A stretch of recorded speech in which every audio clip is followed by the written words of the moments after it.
Hello friends, मैं आपकी दोस्त सुधा सिंह विकलांग साथी ट्रस्ट के दिव्यांगम चैनल से आप सबका स्वागत करती हूँ और आशा करती हूँ आप लोग स्वस्थ होंगे। तो फ्रेंड्स, सबसे पहले हैप्पी होली। आज आप लोग सेफली होली मनाइएगा। आप लोगों को होली की ढेर सारी शुभकामनाएं। जो है भक्त प्रहलाद की तरह आप लोग भी अपनी ज़िंदगी की हर ऊंचाइयों को पाए, जो कुछ ठान ले वो पूरा करें और होलिका में हमारे यहाँ की सारी बुराइयां जलकर भस्म हो जाएं। तो फ्रेंड्स, मैं अपनी कहानी दिल दिया है जान भी देंगे का समापन भी आज कर रही हूँ और मैं भाग 4 लेकर आप लोगों के सामने हाजिर हूँ। मैं जानती हूँ जिस तरह आप लोगों ने भाग 1, 2, 3 को बहुत प्यार दिया, उसी तरह भाग 4 को भी बिजी रहने के बाद भी आप उसे इतना ही प्यार देंगे। और फ्रेंड्स, मैं और कहानी शुरू करती हूँ कि आप लोगों ने सुना कि किस तरह पंखुड़ी जब शिव से मिलकर आती है तो अपने भाभीयों से बताती है कि उसे प्यार हो गया है और वो एक ऑर्गेनाइजर बनकर शिव की मदद करती है। शिव काफ़ी फेमस हो जाते हैं और इस पर जो है एक दिन वो शिव की पिक अपनी भाभीयों को दिखाती है, जिसे देखकर उसकी भाभियाँ अचंभित हो जाती हैं और उसे बताती हैं कि ये दुश्मन गांव का बेटा है और तूने ये क्या किया, तुझे इसे भूलना पड़ेगा। पंखुड़ी कहती है ठीक है, मैं भूल जाऊंगी भाभी, पर किसी को पता ना चले, पापा को, वरना पापा और भैया को बुरा लगेगा। तो उसकी भाभियाँ कहती हैं कि नहीं, हम लोग किसी से कुछ नहीं कहेंगे, लेकिन तू ध्यान रखना, तुम्हारे जुबान पे इनका नाम ना आने पाए। पंखुड़ी हामी भर लेती है और वो किसी के सामने कुछ नहीं बोलती, सबके सामने खुश रहने का नाटक करती है, पर वो अंदर ही अंदर बहुत दुखी रहती है। वो अक्सर कमरे में बैठकर रोया करती है और वो उसे लगता है कि जिसे उसने चाहा, जिसे उसे इतना प्यार किया, आज वो सिर्फ एक दुश्मनी की वजह से वो उससे दूर हो गया है। वो गांव के लोगों को जानती थी, गांव में लोग एक दूसरे को मरने मारने पर उतारू हो जाया करते थे। उसे पता था कि अगर वो उसने शिव के लिए अपने घर में बात की, अगर उसके घर वाले मान भी गए तब भी गांव वाले नहीं मानेंगे और पापा को उसके बहुत सी प्रॉब्लम का सामना करना पड़ेगा। ये सारी बातें सोचकर उसने कभी किसी से कुछ नहीं कहा और पर उसके पापा उन्हें लग रहा था कि हमारी बेटी किसी न किसी टेंशन में, वो हंसने का नाटक जरूर करती है, वो खुश रहती है लेकिन किसी न किसी टेंशन में है। तो एक दिन उन्होंने पंखुड़ी को अपने कमरे में बुलाया और कहा कि बेटा क्या बात है, तू कोई किसी टेंशन में है, तुम्हें नौकरी नहीं करनी है, तुम्हें ऑफिस में नहीं काम करना तो मत करो, अपने घर का काम है और क्या किसी ने कुछ तुम्हें कहा है, कोई प्रॉब्लम है, मैं तुम्हारी माँ तो नहीं हूँ, पिता हूँ, फिर भी तुम मुझसे शेयर कर सकती हो। पिता के इतने प्यार भरे स्पर्श से पंखुड़ी खुद को रोक ना पाई और फपक कर रोने लगी। उसके पापा ने उसे चुप करा। उसने कहा बेटा बताओगी क्या बात है? तो पंखुड़ी कहती पापा मुझे एक लड़का पसंद है और मैं आप लोगों से डर रही हूँ बात करने में। तो उसके पापा कहते इसमें कौन सी बात है बेटा, अगर तुम्हारे पसंद का लड़का है तो हमें कोई दिक्कत नहीं है। लेकिन पंखुड़ी जब बताती है कि वो उनके दुश्मन गाँव का बेटा है तो उसके पापा गुस्से में तमतमा जाते हैं। वो कहते हैं तूने ये क्या किया, हमने तुम्हें पूरी आज़ादी दी थी, तुझे बाहर पढ़ने के लिए भेजा था, पर तूने तो हमारे प्यार का और हमारी परवरिश का गलत फ़ायदा उठाया। तूने ये क्या किया, तूने आज तो मेरे सामने बोल दिया कोई बात नहीं, लेकिन अपने भाइयों के सामने मत बोलना, वरना वो तुम्हें भी काट कर फेंक देंगे और उस शिव को भी काट कर फेंक देंगे।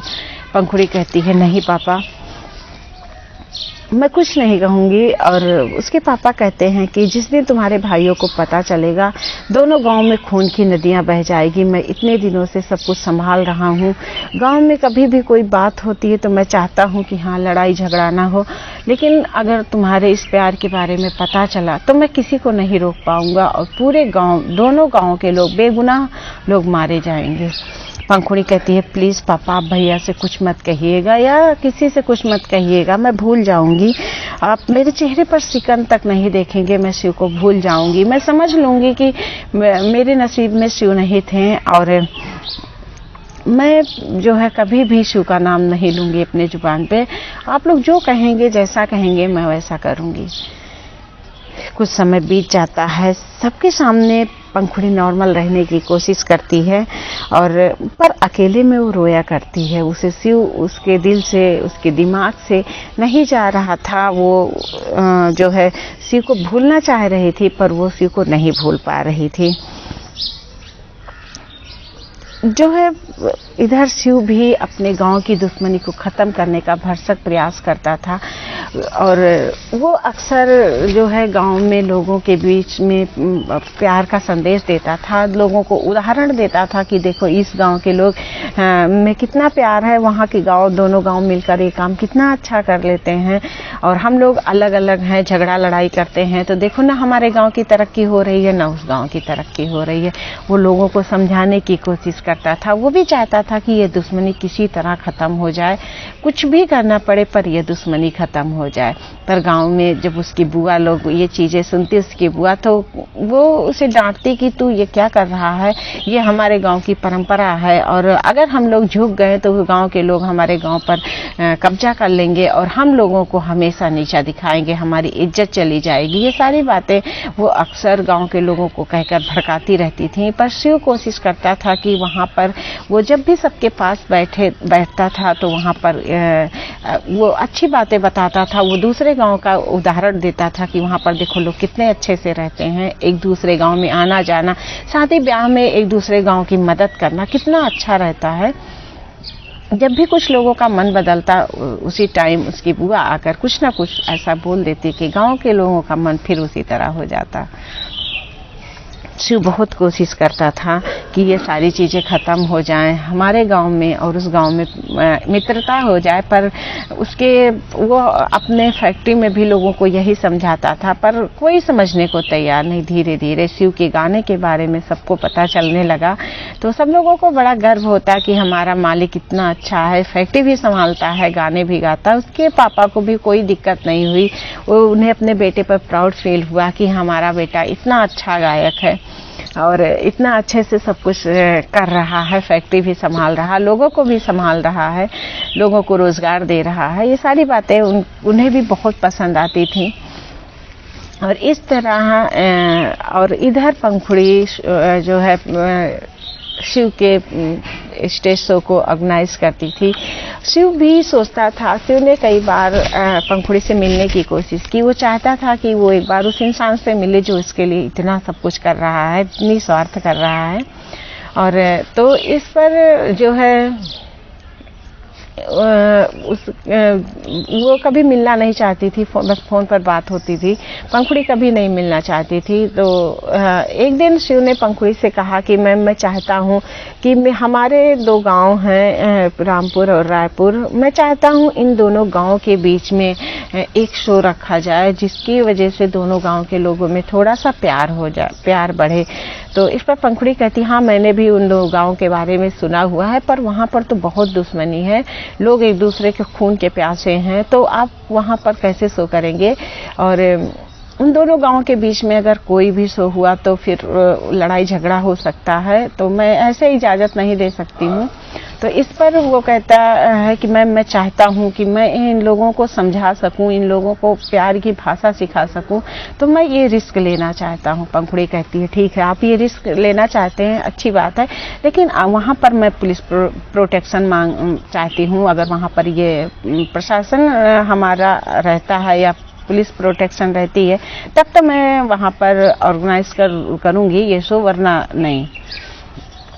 तो इस पर शिव कहता है कि ठीक है, मैं बात कर लूँगा, मेरी बहुत अच्छी पहुँच है और मैं बात कर लूँगा, और मैं आपसे मिलना चाहता हूँ। तो इस पर वो कहती है कि ठीक है, मैं उस शो के दिन ज़रूर आपसे मिलूँगी। तो शिव बहुत खुश होता है कि ये शिव इसलिए खुश होता है कि शायद उस दिन कोई मैजिक हो जाए, कुछ ऐसा हो जाए, दोनों गांव दोस्ती में तब्दील हो जाएं, दोनों एक दूसरे के दोस्त हो जाएं, और शायद वो उस देवी से मिल सके जिस देवी ने उसे यहाँ तक पहुँचाया।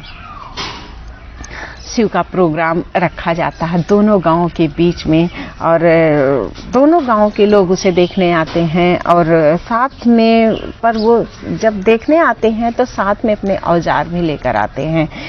चारों तरफ पुलिस होती है। शिव के पापा को जब पता चलता है कि जो है ये वहाँ पे गाने जा रहा जहाँ पर हमारे गांव की सीमा है, तो वो बहुत डर जाते हैं, वो शिव को मना करते हैं कि बेटा तूने ये क्या किया, तुम्हें और मैंने कभी तुम्हें नहीं रोका, तुम कहीं भी अपना गाना गा सकते हो, पर तुमने यहाँ पर गाना गाने के लिए चुना है, ये बहुत रिस्की है, लोग मानेंगे नहीं और कुछ ना कुछ ऐसा हो जाएगा कि जिसकी वजह से सब कुछ बिखर जाएगा। तो इस पर वो कहता है नहीं पापा ऐसा कुछ नहीं होगा, मैंने पुलिस का इंतजाम किया हुआ है। और वो ये कहकर अपने घर से निकल आता है। उधर उसके पापा भी पीछे पीछे उनके आ जाते हैं और उधर पंखुड़ी भी बिना घर पर बताए हुए निकल आती है और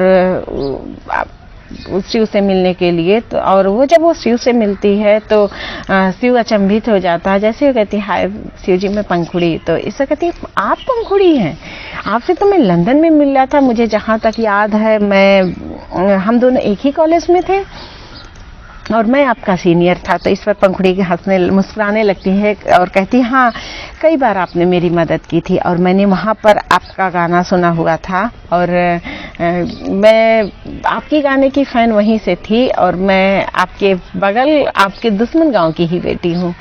तो इस पर जो है शिव मुस्कुराने लगता है। वो कहता है कि हो सकता है हम दोनों के सहयोग से ऐसा कुछ हो जाए जिससे हमारे गांव में एक दूसरे से लोग प्यार करने लगे। पंखुड़ी कहती है आई होप सो, शायद हम लोग अपना विश्वास भगवान के ऊपर रखते हैं, कुछ ऐसा हो जाए जिससे हमारे गांव की दुश्मनी खत्म हो जाए। इधर जब उनके पंखुड़ी के भाइयों को पता चलता है कि पंखुड़ी गाँव में होने वाले शो में गई है और तो वो लोग अपना औजार और अपने आदमी लेकर पंखुड़ी के रक्षा के लिए निकल आते हैं। उन्हें पता होता है कि जहाँ पर दो गांव के लोग जुटे हुए हैं और वो दो गांव के लोग जहाँ पर खूनी संघर्ष होता है, अगर वहाँ पर उनकी बहन गई है तो कहीं कुछ ना उस अनर्थ हो जाए उसके साथ।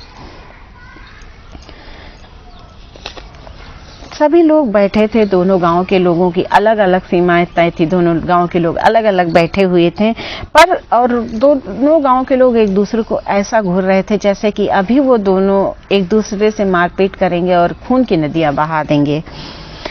तो इधर रामपुर के लोग गो में से एक इंसान कहता है लोगों को पता नहीं क्या है, थोड़ा सा गाना क्या गा लेते हैं, खुद को स्टार समझने लगते हैं। तो रायपुर के लोग कहते हैं कि अरे जब तुमको लगता है कि हमारे गांव का बेटा रॉक स्टार नहीं है तो फिर तुम गाना उसका सुनने क्यों आए हो। इस तरह बातें धीरे धीरे बढ़ने लगती हैं और बहस जो कि बहस का रूप रख लेती हैं और पुलिस भी बीच बचाव करने लगती है। और पर सब लोग इतने ज़्यादा उत्तेजित होते हैं, वो लोग गाना सुनने कम आए होते हैं और वहाँ पर लड़ाई झगड़ा करने ज़्यादा उनके दिमाग में होता है कि चलो आज देख लेंगे गांव के लोगों को, दूसरे गांव के रायपुर के लोगों को आज देख लेंगे। तो और रामपुर के लोगों ने सोचा था रायपुर के गांव के लोगों को देख लेंगे और रायपुर के लोगों ने सोचा था आज रामपुर के गांव के लोगों को देख लेंगे। आज जो भी होगा, आज चाहे मरना पड़े चाहे जीना पड़े, पर आज जो भी होगा फुल एंड फाइनल होगा। इधर लड़ाई बढ़ती जा रही थी, बहस बढ़ता जा रहा था, झगड़ा बढ़ता जा रहा था और गांव के लोगों ने एक दूसरे को मारने पीटने के लिए अपने औजार निकाल लिए थे। और उस पंखुड़ी के भाई ने भी, जब पंखुड़ी के भाई लोगों ने देखा कि यहाँ पर लड़ाई झगड़ा काफ़ी बहुत मतलब तेजी से बढ़ गया है और उधर गांव का मुखिया का लड़का खड़ा हुआ है, तो पंखुड़ी के भाई ने गोली चला दी शिव पर। पंखुड़ी ने देखा कि उसके भाई ने शिव पर गोली चलाई तो वो जाकर उस गोली को उसने अपने सीने पर ले लिया। वो गोली पंखुड़ी को लगी, पंखुड़ी धड़ाम से नीचे गिर पड़ी। उसके पापा और शिव और उसके भाई दौड़कर पंखुड़ी को गोदी में ले लिए। उन्होंने कहा क्या किया बेटा तूने ये।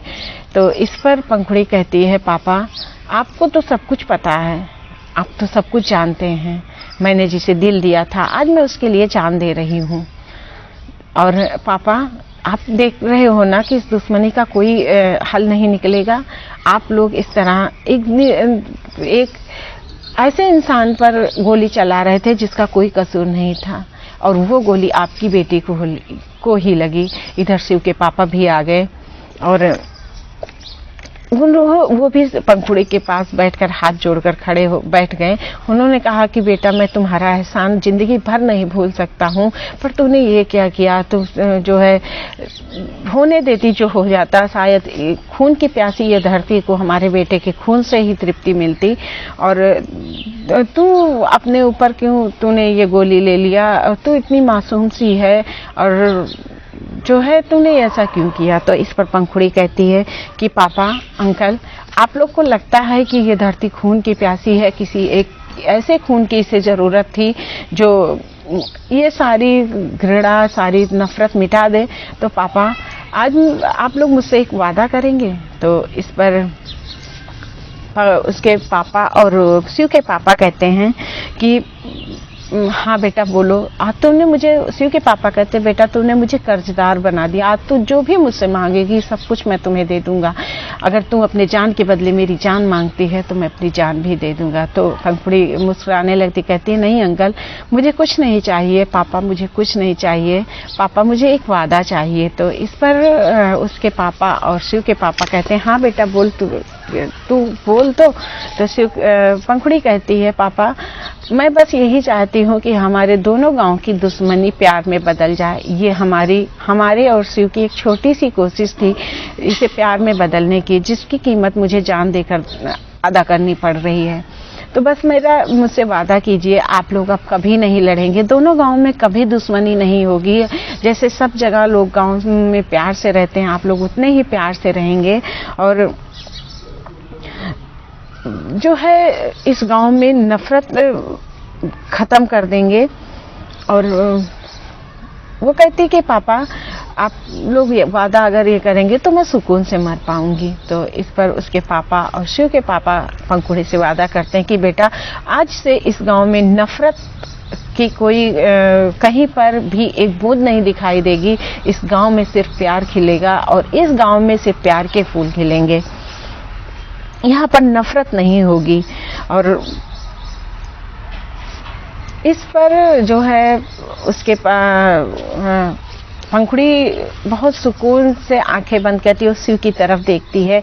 वो कहती है कि शिव, मुझे माफ कर देना, मैं तुमसे बहुत प्यार करती थी, बेइंतहा प्यार मैंने किया था तुमसे, और मैं इस दुश्मनी की वजह से कभी भी तुमसे अपने प्यार का इजहार नहीं कर पाई।